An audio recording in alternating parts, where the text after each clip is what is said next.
All right, you guys, let's waste no time. Let's jump right into it. This is part 2 about how I became the black sheep of the family, right? How I have to go no contact with my maternal side of the family and how I am navigating the situation as a whole, right? So I'm still in the midst of it. It took me a really long time for me to record this second video because of some of the things that were still going on that has closed out, but I feel like the energy is still lingering around. So I will drop this snippet that's current, even though I'm referring to a story that was back in 2023 so far.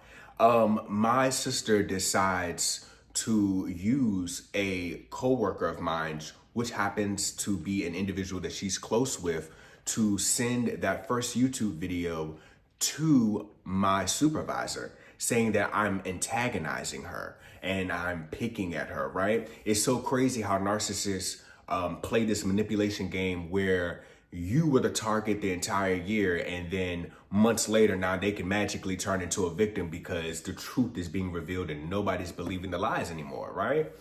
I also found out that another co-worker of mine who she used to be close with, they end up falling out. And I'm pretty much sure it's because she found out about some of the bullshit that she was saying and it wasn't simply true, right? She's also been stalking my social media. She's been stalking my social media for months. She's been using fake accounts to follow my Instagram, TikTok, trying to figure out what I have going on, what I'm posting, because since of October 2024, I blocked her, right? Right? Like stalking me for months. And I'm like, well, we haven't talked since October and you don't want a relationship with me now. Why the hell are you still concerned about my whereabouts? Right? And in this video, I have not included your name, where you work, where you live, your children, a description of you. I also have like 8 or 9 siblings. I have like 6 sisters. So nobody, specifically knows who you are. But the more you react, the more you're actually revealing yourself. So if you want to keep this facade, maybe it's in your best interest to just allow this to happen. And you reacting this way, and I'm specifically talking to her because I'm going to snip this out and put this on TikTok. Baby, like, you're not going to silence me, right? You're not going to silence my story. You're not going to silence what has happened to me because you don't want to be found out as the aggressor because that's not what you've been trying to portray to everybody else. See, I spent an entire year not speaking about it. Now I am.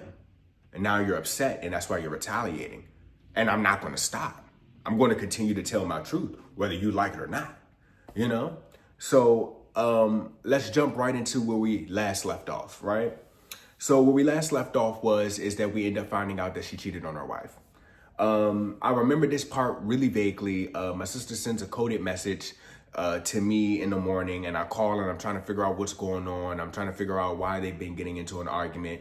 Long story short, she got caught cheating yet again. Maybe this is the 3rd or 4th time that she's been caught, let alone what she's actually been doing.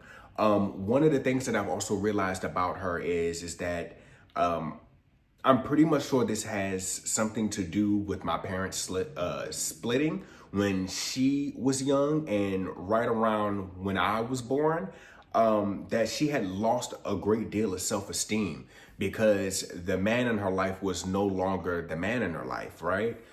So she seeks validation through the attention that she gets from the male gaze, even though she's in a queer relationship, right? It's almost like it did not satisfy her.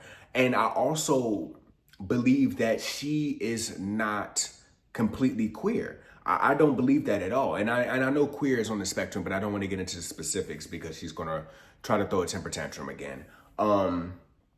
But I don't believe that she, actually wanted to be in a relationship with another queer individual. I believe that she was heterosexual and she's been damaged so much by the separation of my parents that she just didn't have a trust in men.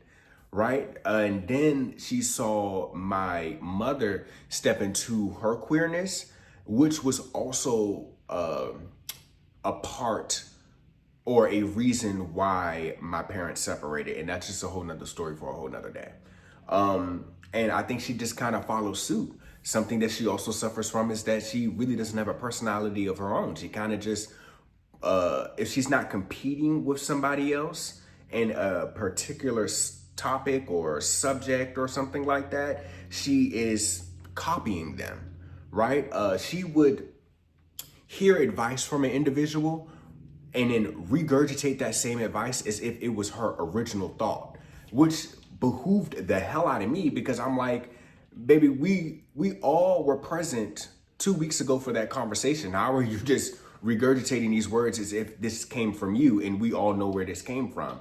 There's a lot of layers to her mental health that as a child, I didn't realize what was going on until I gotten a lot older. But yes, jumping back into the story, we found out that, yeah, she was a habitual cheater. You know what I mean?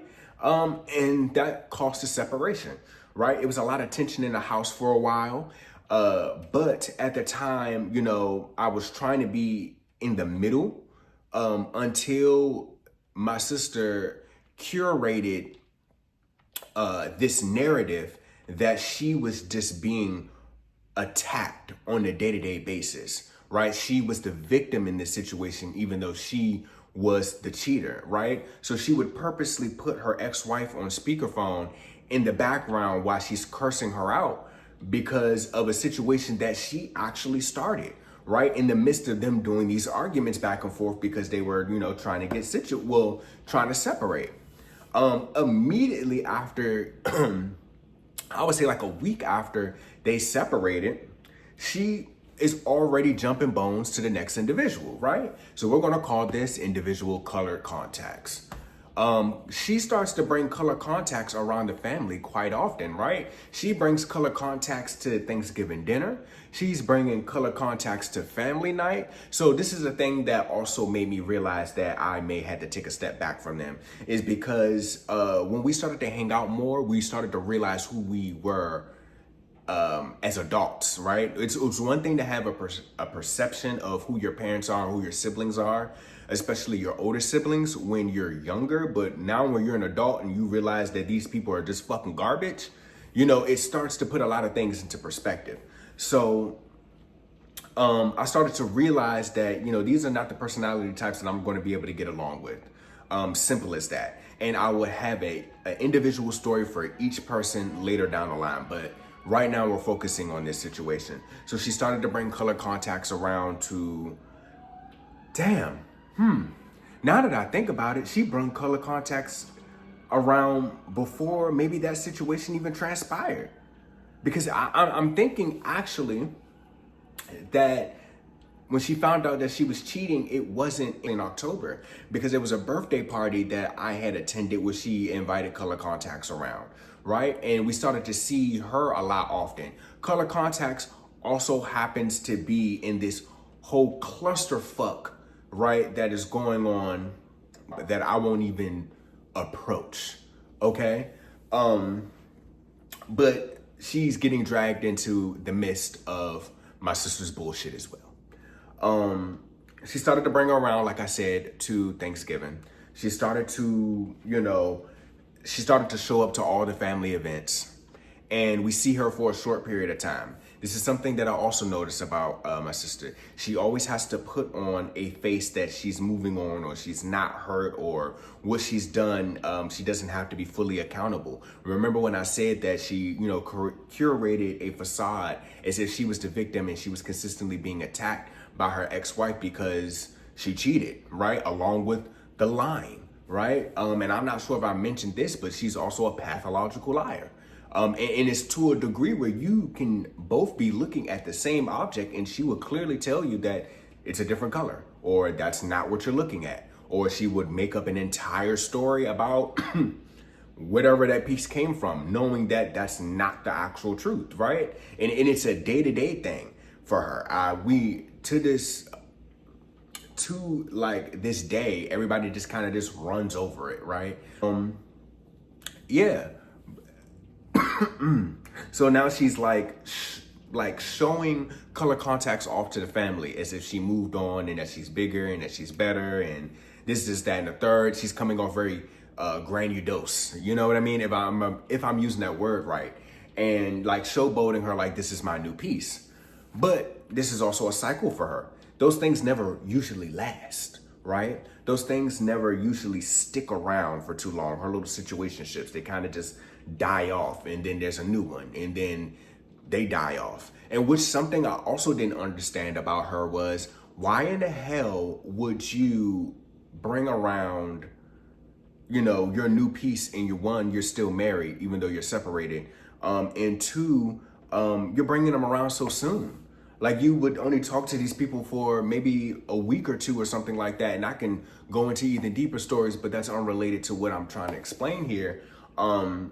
Where you'll talk to them for a week or two and then bring them around our family members to meet them. You're pulling color contacts up where our grandmother lives.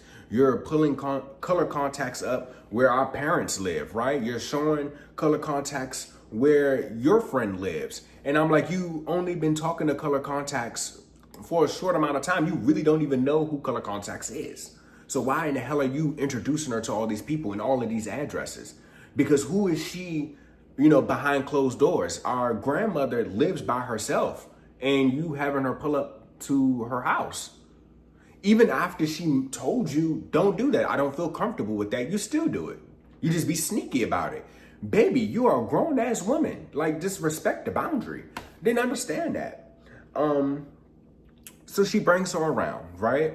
And at this time, I am rocking for my sister, right? I'm coming at the ex-wife like, yeah, you can't talk to her like that. Like, I understand what she did, but this, that, and the third. Like, I'm rocking for my big sis. Like, you're not about to play with her like that. And that's just how it was at the time, until I turned around and became the exact same victim that her ex-wife was, right? Just in a family dynamic and not in a romantic dynamic, right? So I'm rocking with her all the way through New Year's, right? And I'm like, you know, telling her the best options. I'm telling her, you know, you just need to move forward, and this, that, and the third. February hits, and I started to see a shift, and I couldn't understand what the hell that shift was about. Like, I started to see a shift in her behavior. At this time, in January, she had to sell the house. This is when they were fully separated. They had to move into their own 2 spaces. Mind you, at the time, you know, I was living with my grandmother. I started to see, like I said, a shift in her behavior. She started to become a little distant. At this time, I was planning a trip to go out the country. And the only person at the time I could trust was her. So I was like, hey, I want to go on this trip. So she's like, you know, adding like a mutual friend of hers in the group chat saying, yeah, you know, making all of these plans and then not following through. So I'm like, okay, well, if you're not following through with this situation, I'm gonna just have to do this by myself. And that's what I ultimately end up deciding to do in April. However, I'm gonna leave this right here because February has a lot more details that I have to explain. So, however, I'm just gonna leave this right here, and I'm gonna, you know, talk about February on into April in the next video. This has been Talks with Antoine. Peace.